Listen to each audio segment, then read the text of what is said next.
आज बात करते हैं India versus England test series के पहले मुकाबले की।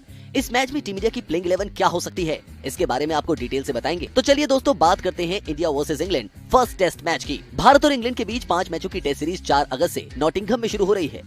टेस्ट सीरीज की शुरुआत से पहले ही भारतीय टीम को शुभमन गिल, वाशिंगटन सुंदर और आवेश खान के तौर पर झटका लग चुका है, जबकि मयंक अग्रवाल चोटिल होने की वजह से पहले टेस्ट से बाहर हो गए हैं।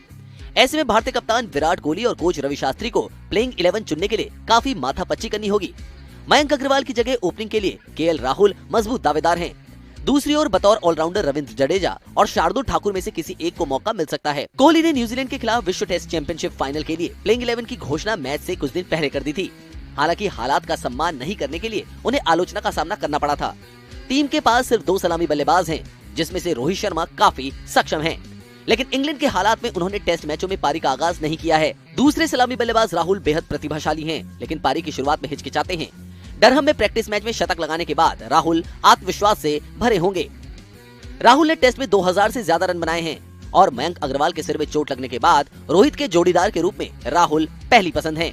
ऐसे में हनुमा विहारी पर भी नजरें होंगी, जो ऑस्ट्रेलिया में एक बार नई गेंद का सामना कर चुके हैं। विहारी की ऑफ स्पिन गेंदबाजी और रविचंद्रन अश्विन की मौजूदगी से टीम में शार्दुल ठाकुर के खेलने का मौका बन सकता है। साथ ही गेंदबाजी ऑलराउंडर के रूप में ठाकुर को अनुभवी रविंद्र जडेजा पर तरजीह दी जा सकती है। मोहम्मद शमी और ईशांत शर्मा तेज गेंदबाजी आक्रमण के अगुवा हैं, लेकिन उनकी उम्र बढ़ रही है। जसप्रीत बुमराह 2019 में कमर के स्ट्रेच फ्रैक्चर के बाद टेस्ट गेंदबाज के रूप में पहली जैसी सफलता हासिल नहीं कर पाए हैं, लेकिन पिछली सीरीज में अच्छे प्रदर्शन से उन्हें शुरुआती टेस्ट में खेलने का मौका मिल सकता है। लेकिन भारत के सबसे तेज और फॉर्म में चल रहे गेंदबाज मोहम्मद सिराज का क्या होगा, जिनकी तेज गति की गेंद हेलमेट में लगने के बाद मयंक अग्रवाल टेस्ट मैच से बाहर हो गए। कप्तान के लिए सिराज की चुनौती की अनदेखी करना भी आसान नहीं होगा। भारतीय टीम को यह फैसला करना होगा कि हरी पिच पर उन्हें 4 तेज गेंदबाजों के साथ उतरना है या फिर अश्विन और रविंद्र जडेजा 2 स्पिनर्स को प्लेइंग 11 में शामिल किया जा सकता है।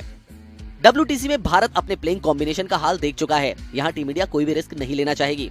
ऐसे में प्लेइंग 11 को बेस्ट 11 बनाना सबसे बड़ी चुनौती है। आपकी प्लेइंग 11 को लेकर क्या राय है? जो भी राय है कमेंट सेक्शन पर जाकर कमेंट करें।